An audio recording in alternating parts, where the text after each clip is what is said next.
Perkenalkan, nama saya Riki Yosua Siregar, NIM 1906079 dari Program Studi Ilmu Politik FISIP Universitas Sumatera Utara. Di sini saya akan menjelaskan tentang politik keterbukaan Abdullah bin Abdul Aziz dari Arab Saudi sebagai bahan tugas dari mata kuliah politik di Timur Tengah oleh dosen pengampu Bapak Adil Arifin SSOS MA. Arab Saudi merupakan salah satu negara di wilayah Jazirah Arab yang berbatasan secara langsung dengan beberapa negara lainnya, yaitu Jordania, Irak, Kuwait, Teluk Persia, dan negara Oman. Negara ini memiliki dinamika politik pemerintahan yang statis, karena dijalankan dengan sistem monarki absolut. Keberadaan raja yang memimpin negara ini dijalankan berdasarkan garis keturunan. Sejak tahun 2005, negara ini dipimpin oleh Abdullah bin Abdul Aziz yang berhasil menggantikan Raja Fahd bin Abdul Aziz. Raja Abdullah bin Abdul Aziz Al Saud naik tahta pada tanggal 3 Agustus 2005 setelah wafatnya Raja Fahd, yaitu Raja kelima Arab Saudi. Ia sebenarnya sudah menjadi penguasa de facto sejak tahun 1995 ketika Raja Fahd terserang stroke. Abdullah adalah salah satu dari 37 putra Raja Abdul Aziz bin Abdul Rahman Al Saud, yaitu raja pertama pendiri Arab Saudi. Negara Arab Saudi juga merupakan negara Islam monarki yang konstitusinya berdasarkan pada hukum Islam yang tidak berorientasi pada peran seseorang untuk terlibat dalam pembuatan atau perumusan hukum di negara. Aturan pelaksanaan dari hukum Islam tersebut diawali dengan berperannya Dewan Kerajaan yang disebut Nizams. Pemberlakuan hukum Islam tersebut dengan menempatkan Al-Quran sebagai dasar konstitusi Arab Saudi. Dan pada prakteknya konstitusi itu tidak bisa diadaptasikan dalam situasi apapun yang bersifat modern. Arab Saudi tetap mempertahankan otoritas keagamaan dan politik tradisionalnya. Pertalian keluarga tetap merupakan faktor utama dalam pemerintahan. Dewan keluarga menjalankan pemerintahan dan bekerja sama dengan konsensus. Raja Saudi menjaga hubungan keluarga atau majelis dengan kepala-kepala suku dan kepala regional di Arab. Dan mereka mengangkat anggota keluarga dan kepala suku yang setia kepada raja untuk mengisi jabatan di kementerian dan administratif. Perubahan situasi politik dan kondisi di Arab Saudi terlihat dalam berbagai hal yang terjadi. Ada 4 hal yang menyebabkan perubahan itu, antara lain, yang pertama itu Arab Saudi dan perannya terhadap perdamaian di Timur Tengah. Pandangan tersebut menjadi komitmen utama dari prioritas Arab Saudi dalam kebijakan luar negerinya.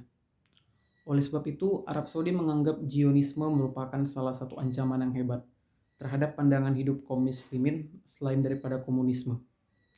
Pada tahun 2002, Raja Abdullah bin Abdul Aziz mendobrak kebekuan diplomasi perdamaian Timur Tengah dengan melontarkan inisiatif damai dengan Israel.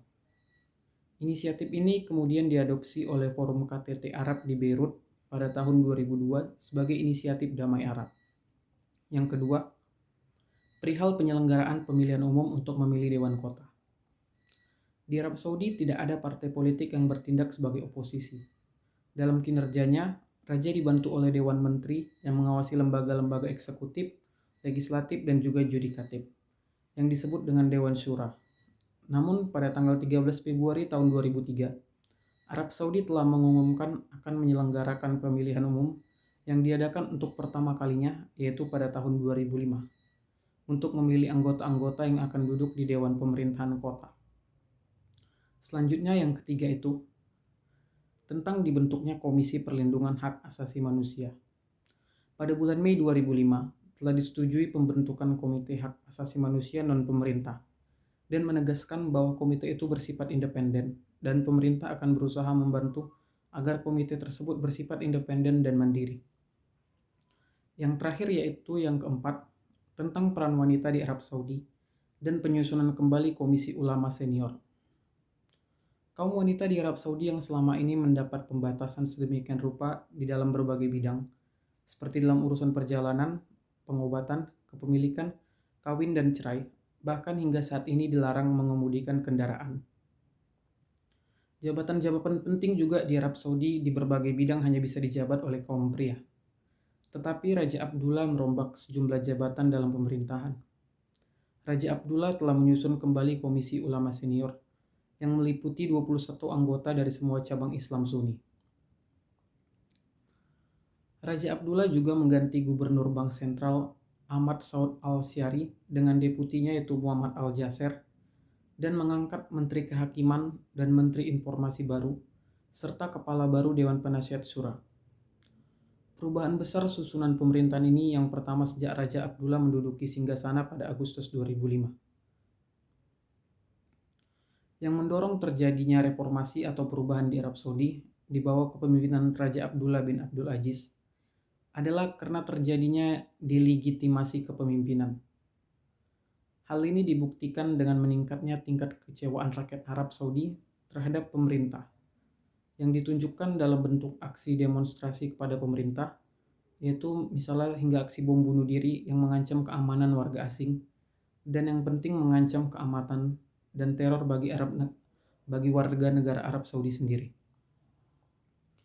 Sehingga Raja Abdullah mulai melakukan reformasi dengan cara memberikan kesempatan kepada rakyatnya untuk ikut serta berperan serta dalam urusan kenegaraan.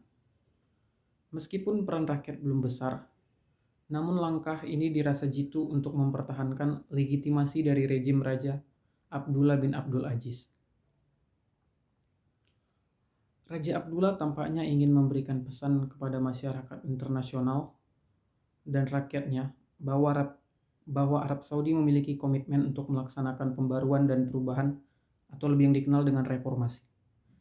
Raja Abdullah dalam berbagai forum sering menegaskan bahwa cara terbaik menghadapi tantangan adalah dengan membangun negara yang kuat dan mampu bergerak maju dengan semangat akomodatif atau bisa menerima, dan adaptif atau mampu menyesuaikan diri di tengah hempasan perubahan yang begitu cepat.